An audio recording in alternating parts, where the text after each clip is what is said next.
ನಮಸ್ಕಾರ ಸ್ನೇಹಿತರೆ, ನನ್ನ ಚಾನಲ್ಗೆ ನಿಮ್ಮೆಲ್ಲರಿಗೂ ಆತ್ಮೀಯವಾದಂಥ ಸ್ವಾಗತ. ಇವತ್ತು ನಾವು ಭೇಟಿ ಕೊಡ್ತಾ ಇರೋವಂಥದ್ದು ಐತಿಹಾಸಿಕ ಹಾಗೆ ಪವಿತ್ರ ಕ್ಷೇತ್ರವಾದಂಥ ತಿರುಮಲೆ ಮಾಗಡಿ ರಂಗನಾಥ ಸ್ವಾಮಿ ದೇವಸ್ಥಾನಕ್ಕೆ. ಈ ದೇವಸ್ಥಾನಕ್ಕೆ ಸುಮಾರು 800ರಿಂದ 900 ವರ್ಷಗಳ ಇತಿಹಾಸ ಇದೆ.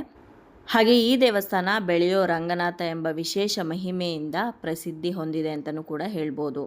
ಇನ್ನು ಈ ವಿಡಿಯೋದಲ್ಲಿ ಮಾಗಡಿ ರಂಗನಾಥ ಸ್ವಾಮಿ ದೇವಸ್ಥಾನದ ಇತಿಹಾಸ, ವಿಶೇಷತೆಗಳು, ಹಾಗೆ ದೇವಸ್ಥಾನದ ಟೈಮಿಂಗ್ಸು, ಹಾಗೆ ಬೆಂಗಳೂರಿಂದ ಬರೋರು ಯಾವ ರೀತಿ ಈ ದೇವಸ್ಥಾನಕ್ಕೆ ತಲುಪೋದು ಪ್ರತಿಯೊಂದನ್ನು ಕೂಡ ಈ ವಿಡಿಯೋದಲ್ಲಿ ತಿಳಿಸ್ಕೊಡ್ತೀನಿ. ಹಾಗಿದ್ರೆ ಇನ್ನಾಕ್ ತಡ, ಬನ್ನಿ ವಿಡಿಯೋನ ಶುರು ಮಾಡೋಣ. ಬೆಂಗಳೂರಿಂದ ಮಾಗಡಿ ರಂಗನಾಥ ಸ್ವಾಮಿ ದೇವಸ್ಥಾನ ಸುಮಾರು 58ರಿಂದ 60 ಕಿಲೋಮೀಟರ್ ದೂರದಲ್ಲಿದೆ. ಈ ತಿರುಮಲೆ ರಂಗನಾಥ ಸ್ವಾಮಿ ದೇವಸ್ಥಾನ ರಾಮನಗರ ಜಿಲ್ಲೆಯ ಮಾಗಡಿ ತಾಲೂಕಿನಲ್ಲಿದೆ. ಮಾಗಡಿ ಬಸ್ ಸ್ಟಾಪಿಂದ ಕೇವಲ 2 ಕಿಲೋಮೀಟರ್ ದೂರದಲ್ಲಿರುತ್ತೆ. ನೀವು ಬೆಂಗಳೂರಿಂದ ಅಂದರೆ ಬೆಂಗಳೂರಿನ ಮೆಜೆಸ್ಟಿಕ್ಕಿಂದ ಮಾಗಡಿಗೆ ಬರುವಂಥ ಬಸ್ಸನ್ನು ಹತ್ತಿ ಮಾಗಡಿಗೆ ತಲುಪಿ ಅಲ್ಲಿಂದ ನೀವು ಆಟೋದಲ್ಲಿ ಈ ದೇವಸ್ಥಾನವನ್ನು ಆರಾಮಾಗಿ ತಲುಪ್ಬೋದು. ದೇವಸ್ಥಾನದ ಮುಂದೆನೇ ತುಂಬಾ ಬೃಹದಾಕಾರವಾಗಿರುವಂಥ ಒಂದು ಕಲ್ಯಾಣಿ ಇದೆ. ಇನ್ನು ಈ ದೇವಸ್ಥಾನದಲ್ಲಿ ಸಾಕಷ್ಟು ಮದುವೆಗಳು ನಡೆಯುತ್ತೆ. ಹಾಗೆಯೇ ತುಂಬಾ ಧಾರಾವಾಹಿ, ಫಿಲಮ್ ಶೂಟಿಂಗ್ಗಳು ಕೂಡ ಈ ದೇವಸ್ಥಾನದಲ್ಲಿ ನಡೆದಿದೆ. ಇನ್ನು ಈ ದೇವಸ್ಥಾನಕ್ಕೆ ತಿರುಮಲೆ ಅಂತ ಒಂದು ಹೆಸರು ಬರೋಕ್ಕೂ ಕೂಡ ಕಾರಣ ಇದೆ. ಅದೇನೆಂದರೆ, ಯಾರು ತಿರುಪತಿಗೆ ಹೋಗಿ ತಿಮ್ಮಪ್ಪನ ದರ್ಶನ ಮಾಡೋದಕ್ಕೆ ಸಾಧ್ಯ ಆಗೋದಿಲ್ವೋ ಅಂಥವರು ಈ ದೇವಸ್ಥಾನಕ್ಕೆ ಬಂದು, ಇಲ್ಲಿ ಕೂಡ ವೆಂಕಟರಮಣ ಸ್ವಾಮಿ ದೇವರಿದ್ದಾರೆ. ಇಲ್ಲಿ ನಾವು ವೆಂಕಟೇಶ್ವರ ಸ್ವಾಮಿ ದರ್ಶನ ಮಾಡಿದ್ರೆ ಸಾಕು, ತಿರುಪತಿಗೆ ಹೋಗಿ ತಿಮ್ಮಪ್ಪನ ದರ್ಶನ ಮಾಡಿದಷ್ಟು ಫಲಗಳು ಸಿಗುತ್ತೆ ಅಂತ ಹೇಳ್ತಾರೆ. ಹಾಗಾಗಿನೇ ಇದಕ್ಕೆ ತಿರುಮಲೆ ಅಂತಲೂ ಕೂಡ ಹೆಸರು ಬಂದಿದೆ. ಇನ್ನು ದೇವಸ್ಥಾನದ ಟೈಮಿಂಗ್ಸ್ ಬಗ್ಗೆ ಕೇಳೋದಾದರೆ, ದೇವಸ್ಥಾನ ಬೆಳಗ್ಗೆ 8ವರೆಗೆ ಓಪನ್ ಆದರೆ ಮಧ್ಯಾಹ್ನ 1ವರೆಗೆ ಕ್ಲೋಸ್ ಆಗುತ್ತೆ. ಮತ್ತು ಸಾಯಂಕಾಲ 4ವರೆಗೆ ಓಪನ್ ಆದರೆ ರಾತ್ರಿ 7ವರೆಗೆಲ್ಲ ದೇವಸ್ಥಾನವನ್ನು ಕ್ಲೋಸ್ ಮಾಡ್ತಾರೆ. ಇನ್ನು ದೇವಸ್ಥಾನ ನಾರ್ಮಲ್ ದಿನಗಳಲ್ಲಿ ತುಂಬಾ ರಶ್ ಕಡಿಮೆ ಇರುತ್ತೆ. ಆದರೆ ಶನಿವಾರ ಹಾಗೆ ಭಾನುವಾರ, ಶ್ರಾವಣ ಮಾಸದಲ್ಲಿ, ಅಧಿಕ ಮಾಸದಲ್ಲಿ, ಬೇರೆ ಹಬ್ಬಗಳಿರುವಂಥ ಈ ರೀತಿ ವಿಶೇಷ ಸಂದರ್ಭಗಳಲ್ಲಿ ತುಂಬಾ ರಶ್ ಇರುತ್ತೆ. ಇನ್ನು ನಾವು ಹೋಗಿದ್ದು ಕೂಡ ಶನಿವಾರ ಆಗಿದ್ದರಿಂದ ತುಂಬಾ ಜನ ಇದ್ದರು. ಸಾಕಷ್ಟು ಸಮಯ ಹಿಡಿಸ್ತು ನಮಗೆ, 1-2 ಅವರ್ ಅಂತೂ ದರ್ಶನಕ್ಕಾಯಿತು. ಇನ್ನು ದೇವಸ್ಥಾನದ ಹೊರಗಡೆನೆ ನಿಮಗೆ ದೇವ್ರ ಪೂಜೆಗೆ ಬೇಕಾಗುವಂಥ ಪೂಜಾ ಸಾಮಗ್ರಿಗಳು ಸಿಗುತ್ತೆ. ಹಾಗೆ ಅಲ್ಲಿ ನಿಮಗೆ ಕೈಕಾಲು ತೊಳ್ಕೊಳ್ಳುವಂಥ ವ್ಯವಸ್ಥೆ ಕೂಡ ಇದೆ. ಕೈಕಾಲು ತೊಳ್ಕೊಂಡು ಪೂಜಾ ಸಾಮಗ್ರಿಗಳನ್ನು ತಗೊಂಡು ದೇವಸ್ಥಾನದ ಒಳಗಡೆ ಹೋಗ್ಬೋದು.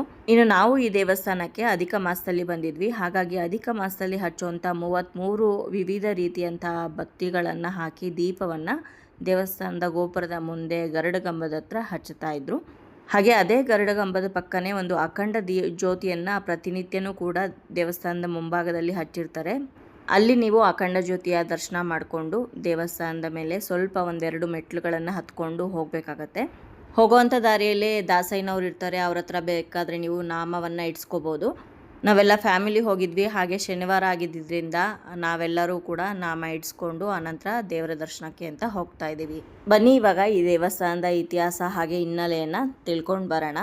ಬ್ರಹ್ಮಾಂಡ ಪುರಾಣದಲ್ಲಿ ಉಲ್ಲೇಖ ಇರೋವಂತೆ ಇವತ್ತಿನ ಈ ತಿರುಮಲೆ ಮಾಗಡಿ ಕ್ಷೇತ್ರ, ಮೊದಲು ಈ ದೇವಸ್ಥಾನವನ್ನು ಸ್ವರ್ಣಾಚಲ, ಸ್ವರ್ಣಾದ್ರಿ ಹಾಗೆ ಮಾಂಡವ್ಯ ಕುಟಿ ಅಥವಾ ಮಾಕುಟಿ ಅಂತ ಕರಿತಾ ಇದ್ರು. ಆದರೆ ಅದು ಬರ್ತಾ ಬರ್ತಾ ಮಾಗುಡಿಯಾಗಿ ಚೇಂಜ್ ಆಯಿತು. ಇನ್ನು ಈ ಕ್ಷೇತ್ರವನ್ನು ಅಷ್ಟತೀರ್ಥಗಳಿಂದಲೂ ಹಾಗೆ ಅಷ್ಟ ಪರ್ವತಗಳಿಂದಲೂ ಪವಿತ್ರ ಪುಣ್ಯ ನದಿ ಹಾಗೆ ಗಿರಿಕಾನನಗಳಿಂದ ಕೂಡಿದಂಥ ಕ್ಷೇತ್ರ ಅಂತಲೂ ಕೂಡ ಹೇಳ್ತಾರೆ. ಇನ್ನು ಈ ಒಂದು ಪುಣ್ಯಕ್ಷೇತ್ರದಲ್ಲಿ ಮಾಂಡವ್ಯ, ಕಣ್ವ, ವಶಿಷ್ಠ, ಪುರಂಜಯ ಹಾಗೆ ಪ್ರಹ್ಲಾದರು ತಪಸ್ಸು ಮಾಡಿದಂಥ ಕ್ಷೇತ್ರ ಅಂತ ಕರೀತಾರೆ.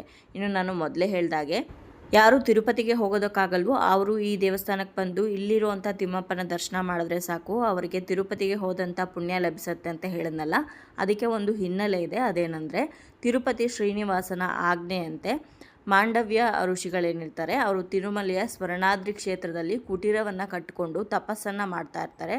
ಆಗ ಒಂದಿನ ಸ್ವಪ್ನದಲ್ಲಿ ಶ್ರೀನಿವಾಸ ದೇವರು ಬಂದು, ಉದ್ಭವ ಸಾಲಿಗ್ರಾಮ ರೂಪದಲ್ಲಿ ನನ್ನನ್ನು ನೀನು ನಿತ್ಯವೂ ಆರಾಧನೆ ಮಾಡಿದ್ರೆ ನಿನ್ನ ಇಷ್ಟಾರ್ಥ ಸಿದ್ಧಿ ಆಗತ್ತೆ, ಜೊತೆಗೆ ಮೋಕ್ಷ ಲಭಿಸುತ್ತೆ ಅಂತ ಹೇಳ್ತಾರೆ. ಅದಾದ ನಂತರ ಮಾಂಡವ್ಯ ಋಷಿಗಳು ಉದ್ಭವ ಸಾಲಿಗ್ರಾಮ ರೂಪದಲ್ಲಿರುವಂಥ ವೆಂಕಟೇಶ್ವರ ಸ್ವಾಮಿ ವಿಗ್ರಹವನ್ನು ಪ್ರತಿಷ್ಠಾಪನೆ ಮಾಡಿ ವಸಿಷ್ಠರ ಜೊತೆ ವೆಂಕಟೇಶ್ವರ ಸ್ವಾಮಿಯನ್ನು ಆರಾಧನೆ ಮಾಡಿ ಮುಕ್ತಿಯನ್ನು ಹೊಂದಿದ್ರು ಅಂತ ಹೇಳಲಾಗುತ್ತೆ. ಇನ್ನು ಈ ಜಾಗದಲ್ಲಿ ಮಾಂಡವ್ಯ ಋಷಿಗಳು ತಪಸ್ಸನ್ನು ಆಚರಣೆ ಮಾಡಿದ್ದಕ್ಕೋಸ್ಕರ ಈ ಕ್ಷೇತ್ರವನ್ನು ಮಾಂಡವ್ಯ ಕ್ಷೇತ್ರ ಅಂತ ಮೊದಲು ಕರಿತಾ ಇದ್ರು. ಅದು ಅನಂತರ ಮಾಗಡಿ ಕ್ಷೇತ್ರವಾಗಿ ಬದಲಾಯಿತು. ವೆಂಕಟೇಶ್ವರ ಸ್ವಾಮಿ ದೇವಸ್ಥಾನದ ಹಿಂಭಾಗದಲ್ಲಿರುವಂಥ ಉದ್ಭವ ಸಾಲಿಗ್ರಾಮ ಏನಿದೆ, ಅದಕ್ಕೆ ಎಷ್ಟೇ ಅಭಿಷೇಕವನ್ನು ಮಾಡಿದ್ರು ಹಾಲಿನಿಂದಾಗಲಿ ನೀರಿನಿಂದಾಗಲಿ ಸ್ವಲ್ಪ ನೀರು ಕೂಡ ಹೊರಗಡೆ ಬರೋದಿಲ್ಲ. ಆ ಒಂದು ವಿಗ್ರಹ ಏನಿದೆ ಅದನ್ನು ಹೀರ್ಕೊಂಡು ಬಿಡುತ್ತೆ. ಇದೊಂದು ವಿಶೇಷ ಈ ದೇವಸ್ಥಾನದಲ್ಲಿ ಅಂತ ಹೇಳ್ಬೋದು. ಆ ರೀತಿ ಅಭಿಷೇಕ ಮಾಡಿದಂಥ ನೀರಾಗಿರ್ಬೋದು ಅಥವಾ ಪಂಚಾಮೃತ ಆಗಿರ್ಬೋದು ಎಲ್ಲಿಗೆ ಹೋಗುತ್ತೆ ಅನ್ನೋದು ಗೊತ್ತೇ ಆಗಿಲ್ವಂತೆ. ಇದೊಂದು ರಹಸ್ಯ ಅಂತ ಹೇಳ್ಬೋದು, ಈ ಕ್ಷೇತ್ರದ ಮಹಿಮೆ ಅಂತಲೂ ಕೂಡ ಹೇಳ್ಬೋದು. ಶ್ರಾವಣ ಅಧಿಕ ಮಾಸದಲ್ಲಿ ಯಾವ ರೀತಿ ಇಲ್ಲಿ ಪೂಜೆ ನೆರವೇರುತ್ತೋ ಅದಕ್ಕಿಂತ ಹೆಚ್ಚಿನ ಪ್ರಮಾಣದಲ್ಲಿ ಧನುರ್ಮಾಸದಲ್ಲಿ ಇಲ್ಲಿ ವಿಶೇಷ ಪೂಜೆಗಳು ಬೆಳಗಿನ ಜಾವ 4:00 ಶುರುವಾಗುತ್ತೆ. ಗೋಪೂಜೆ ಹಾಗೆ ಧನುರ್ಮಾಸದಲ್ಲಿ ತಿರುಪಾವೈನ ಪಾರಾಯಣ ಮಾಡ್ತಾರೆ ಇಲ್ಲಿ ಸ್ವಲ್ಪ ಮೆಟ್ಲುಗಳನ್ನು ಹತ್ಕೊಂಡು ಮುಂದಕ್ಕೆ ಬಂದರೆ ನಿಮಗೆ ಮೊದಲು ವೆಂಕಟೇಶ್ವರ ಸ್ವಾಮಿ ದರ್ಶನವನ್ನು ಮಾಡೋದಕ್ಕೆ ಸಿಗುತ್ತೆ. ಜನ ತುಂಬ ಜಾಸ್ತಿ ಇದ್ದರೆ ನೀವು 50 ರೂಪಾಯಿ ಟಿಕೆಟ್ ತೊಗೊಂಡು ಶೀಘ್ರ ದರ್ಶನಕ್ಕೆ ಹೋಗ್ಬೋದು. ತುಂಬ ವಯಸ್ಸಾಗಿರೋರಿದ್ದರೆ ಅಥವಾ ತುಂಬ ಚಿಕ್ಕ ಮಕ್ಕಳಿದ್ರೆ ಅವರನ್ನು ಬೇಗನೆ ದರ್ಶನಕ್ಕೆ ಬಿಡ್ತಾರೆ. ಇನ್ನು ಇಲ್ಲಿರೋವಂಥ ವೆಂಕಟರಮಣ ಸ್ವಾಮಿ ದೇವರನ್ನ ನೋಡೋದಕ್ಕೆ 2 ಕಣ್ಣು ಸಾಲೋದಿಲ್ಲ. ನಮಗೆ ಸೇಮು ತಿರುಪತಿಲೂ ಕೂಡ ಇಷ್ಟು ಚೆನ್ನಾಗಿ ದರ್ಶನ ಆಗೋದಿಲ್ಲ, ಅಷ್ಟು ಚೆನ್ನಾಗಿ ದರ್ಶನ ಆಗುತ್ತೆ. ಹಾಗೆ ಪೂಜೆನೂ ಕೂಡ ತುಂಬ ಚೆನ್ನಾಗಿ ಮಾಡಿಕೊಡ್ತಾರೆ. ದೇವ್ರ ಮುಂದೆನೇ ಸುಮಾರಷ್ಟೊತ್ತು ನಿಲ್ಲಿಸಿರ್ತಾರೆ ನಮ್ಮನ್ನು. ಇನ್ನು ದೇವರ ಅಲಂಕಾರಕ್ಕೆ ಬಳಸುವಂಥ ತೋಮಾಲೆಗಳಾಗಿರ್ಬೋದು ಅಥವಾ ಉತ್ಸವ ಮೂರ್ತಿಗಳಿಗೆ ಅಲಂಕಾರ ಮಾಡೋದಕ್ಕಾಗಿರ್ಬೋದು, ಪ್ರತಿಯೊಂದಕ್ಕೂ ಕೂಡ ಇಲ್ಲೇ ಎಲ್ಲ ತೋಮಾಲೆಗಳು, ಹೂವಿನ ಹಾರಗಳನ್ನು ರೆಡಿ ಮಾಡ್ತಾಯಿದ್ರು. ಇನ್ನು ಮುಖ್ಯ ವೆಂಕಟರಮಣ ಸ್ವಾಮಿ ಹಾಗೆ ಉದ್ಭವ ರಂಗನಾಥ ಸ್ವಾಮಿ ಬಿಟ್ಟು ತುಂಬಾ ಉಪಾಲಯಗಳಿವೆ. ಗರುಡ ದೇವಸ್ಥಾನ ಇದೆ, ಆಂಜನೇಯ ಸ್ವಾಮಿ ದೇವಸ್ಥಾನ ಇದೆ, ಹಾಗೆ ಸಂತಾನ ಗೋಪಾಲ ಸ್ವಾಮಿ ದೇವಸ್ಥಾನ ಇದೆ.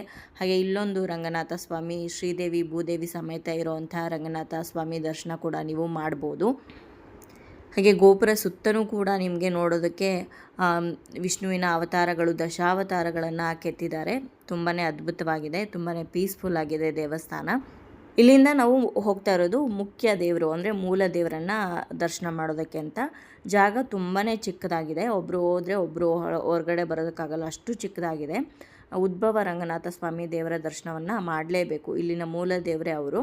ಇಲ್ಲಿ ನಾನು ಉದ್ಭವ ರಂಗನಾಥ ಸ್ವಾಮಿ ದೇವರ ದರ್ಶನವನ್ನು ಮಾಡಿಸೋದಕ್ಕೂ ಕೂಡ ಪ್ರಯತ್ನ ಪಟ್ಟಿದ್ದೀನಿ. ಈ ದೇವರ ಮಹಿಮೆ ಅಪಾರ ಅಂತ ಹೇಳ್ಬೋದು. ನಾನು ಮೊದಲೇ ಹೇಳಿದ್ನಲ್ವ, ಅಭಿಷೇಕ ಮಾಡಿದಂಥ ನೀರಾಗಿರ್ಬೋದು, ಪಂಚಾಮೃತ ಆಗಿರ್ಬೋದು ಎಲ್ಲಿಗೆ ಹೋಗುತ್ತೆ ಅನ್ನೋದೇ ಗೊತ್ತಾಗೋದಿಲ್ಲ. ಆ ವಿಗ್ರಹನೇ ಹೀರ್ಕೊಂಡ್ಬಿಡುತ್ತೆ ಅಂತ ಹೇಳ್ತಾರೆ ಕೆಲವರು. ನಾವಿಲ್ಲಿ ದರ್ಶನಕ್ಕೆ ಹೋಗ್ತಾ ಇರುವಾಗ ಉತ್ಸವ ಮೂರ್ತಿಯನ್ನು ಕೂಡ ತೊಗೊಂಡು ಬರ್ತಾಯಿದ್ರು. ನಮ್ಮ ಅದೃಷ್ಟ ಅನಿಸುತ್ತೆ, ನಮಗೂ ಕೂಡ ನೋಡೋದಕ್ಕೆ ಸಿಕ್ತು.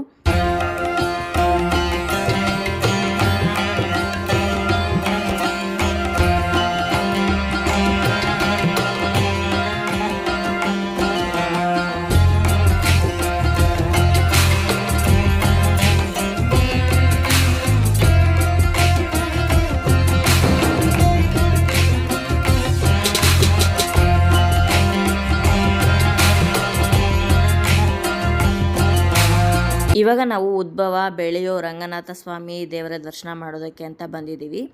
ಇಲ್ಲಿ ಮುಂದೆ ನಿಮಗೆ ಕಾಣಿಸ್ತಾ ಇದೆಯಲ್ಲ, ಹೂಗಳಿಂದ ತುಳಸಿಯಿಂದ ಕವರ್ ಮಾಡಿದ್ದಾರೆ. ಎಷ್ಟು ಸಾಧ್ಯ ಆಗುತ್ತೋ ಅಷ್ಟು ಮಟ್ಟಿಗೆ ನಾನು ತೋರಿಸೋದಕ್ಕೆ ಪ್ರಯತ್ನ ಪಟ್ಟಿದ್ದೀನಿ. ಇದೇ ಮೂಲ ದೇವರು ಇಲ್ಲಿಂದು. ಹಾಗೆ ಈ ದೇವರ ಹತ್ರ ನೀವೇನೇ ಕೇಳ್ಕೊಂಡ್ರೂ ಅದು ನೆರವೇರುತ್ತೆ ಅಂತ ಹೇಳ್ತಾರೆ. ನಿಮಗೇನಾದರೂ ಮಕ್ಕಳಾಗದೇ ಇದ್ದರೆ ನೀವು ಇಲ್ಲಿ ತೊಟ್ಲನ್ನು ಕಟ್ಬೋದು, ಹಾಗೆ ಬೆಣ್ಣೆ ಅಲಂಕಾರವನ್ನು ಮಾಡಿಸ್ಬೋದು ರಂಗನಾಥ ಸ್ವಾಮಿ ದೇವರಿಗೆ. ಹಾಗೆ ನೀವೇನಾದರೂ ಮನೆ ಕಟ್ಟಬೇಕು ಅಂದ್ಕೊಂಡಿದ್ರು ಕೂಡ ಇಲ್ಲಿ ದೇವರ ಹತ್ರ ಕೇಳ್ಕೊಂಡು ಹೋದರೆ ತುಂಬ ಬೇಗ ಅದು ನೆರವೇರುತ್ತೆ ಅಂತಲೂ ಕೂಡ ಹೇಳ್ತಾರೆ. ಹಾಗೆ ಈ ಉದ್ಭವ ರಂಗನಾಥ ಸ್ವಾಮಿ ದಿನದಿಂದ ದಿನಕ್ಕೆ ಬೆಳೀತಾ ಇದ್ದಾರೆ ಅಂತಲೂ ಕೂಡ ಹೇಳ್ತಾರೆ. ಉದ್ಭವ ರಂಗನಾಥ ಸ್ವಾಮಿ ದೇವ್ರು ನೋಡಿಕೊಂಡು ಅಮ್ಮನವರ ದರ್ಶನ ಮಾಡಿಕೊಂಡು ಆನಂತರ ಇವಾಗ ಹೊರಗಡೆ ಬಂದಿದ್ದೀವಿ. ನಾನು ಮೊದಲೇ ಹೇಳಿದ್ನಲ್ವ ವಿಡಿಯೋ ಸ್ಟಾರ್ಟಿಂಗಲ್ಲಿ, ಗೋಪುರದ ಮುಂಭಾಗದಲ್ಲಿ ಗರುಡಗಂಬದ ಹತ್ರ ಅಖಂಡ ಜ್ಯೋತಿಯನ್ನು ಹಚ್ಚಿರ್ತಾರೆ ಅಂತ. ಈ ಅಖಂಡ ಜ್ಯೋತಿಯನ್ನು ದರ್ಶನ ಮಾಡ್ಕೊಳ್ಳಿ.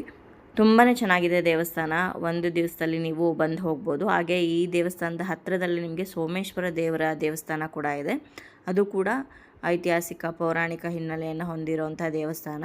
ಸಾಧ್ಯ ಆದರೆ ಆ ದೇವಸ್ಥಾನಕ್ಕೂ ಕೂಡ ನೀವು ಭೇಟಿ ಕೊಟ್ಟು ಹೋಗ್ಬೋದು.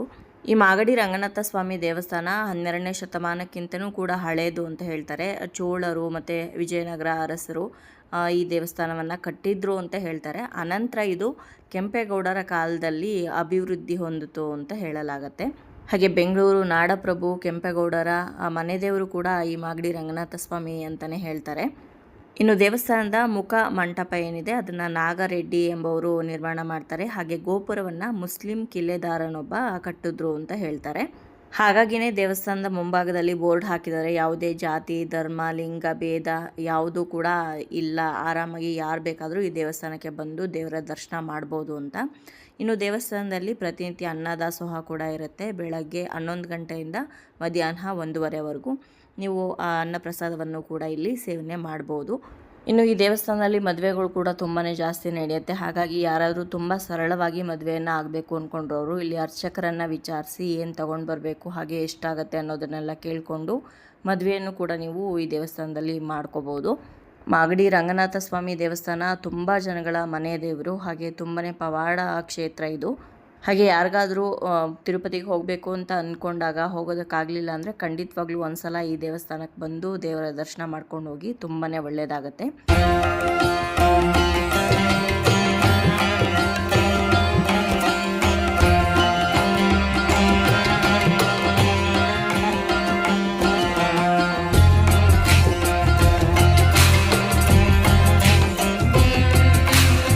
ನೋಡಿದ್ರಲ್ಲ ಸ್ನೇಹಿತರೆ, ಇವತ್ತಿನ ಈ ವಿಡಿಯೋದಲ್ಲಿ ಮಾಗಡಿ ರಂಗನಾಥ ಸ್ವಾಮಿ ದೇವಸ್ಥಾನದ ಬಗ್ಗೆ ಸಂಪೂರ್ಣವಾಗಿ ಮಾಹಿತಿನ ತಿಳಿಸ್ಕೊಟ್ಟಿದ್ದೀನಿ. ಯಾವ ರೀತಿ ಬರಬೇಕು, ಎಷ್ಟು ದೂರ ಇದೆ, ಹಾಗೆ ಇಲ್ಲಿನ ದೇವಸ್ಥಾನದ ಟೈಮಿಂಗ್ಸ್ ಏನು, ಹಾಗೆ ದೇವಸ್ಥಾನದ ಇತಿಹಾಸ ಏನು, ಹಿನ್ನೆಲೆ ಏನು, ಪ್ರತಿಯೊಂದು ಕೂಡ ನಿಮಗೆ ತಿಳಿಸ್ಕೊಟ್ಟಿದ್ದೀನಿ. ದೇವಸ್ಥಾನದಲ್ಲಿ ಶಾಂತವಾದಂತಹ ವಾತಾವರಣ ಆಗಿರ್ಬೋದು, ಪ್ರಾಚೀನ ಶಿಲ್ಪಕಲೆ ಆಗಿರ್ಬೋದು, ಹಾಗೆ ಶ್ರೀ ರಂಗನಾಥ ಸ್ವಾಮಿ ದಿವ್ಯ ಸಾನ್ನಿಧ್ಯ ಪ್ರತಿಯೊಬ್ಬ ಭಕ್ತನಿಗೂ ಕೂಡ ವಿಶಿಷ್ಟ ಅನುಭವವನ್ನು ಕೊಡುತ್ತೆ. ಈ ಕ್ಷೇತ್ರಕ್ಕೆ ಒಮ್ಮೆ ಆದರೂ ನೀವು ಭೇಟಿ ಕೊಟ್ಟರೆ ಮನಸ್ಸಿಗೆ ತುಂಬಾ ಶಾಂತಿ ದೊರಕುತ್ತೆ ಅಂತಲೇ ಹೇಳ್ಬೋದು. ಸೊ ಇವತ್ತಿನ ಈ ವಿಡಿಯೋ ನಿಮ್ಮೆಲ್ಲರಿಗೂ ಇಷ್ಟ ಆಗಿದೆ ಅಂತ ಭಾವಿಸ್ತೀನಿ. ವಿಡಿಯೋ ಇಷ್ಟ ಆಗಿದರೆ ಲೈಕ್ ಮಾಡಿ, ಹಾಗೆ ಬೇರೆಯವ್ರಿಗೂ ಕೂಡ ಈ ವಿಡಿಯೋನ ಶೇರ್ ಮಾಡಿ, ಹಾಗೆ ನಿಮ್ಮ ಅನಿಸಿಕೆ ಅಭಿಪ್ರಾಯವನ್ನು ಖಂಡಿತವಾಗ್ಲೂ ಕಮೆಂಟ್ ಮುಖಾಂತರ ಬರೆದು ತಿಳಿಸಿ.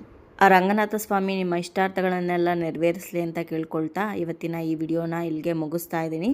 ಮತ್ತೊಂದು ಪುಣ್ಯಕ್ಷೇತ್ರದ ಪ್ರವಾಸದೊಂದಿಗೆ ನಿಮ್ಮನ್ನ ಮತ್ತೆ ಭೇಟಿ ಆಗ್ತೀನಿ. ಅಲ್ಲಿಯವರೆಗೂ ಧನ್ಯವಾದಗಳು. ಲೋಕ ಸಮಸ್ತ ಸುಖಿನೋ ಭವಂತು.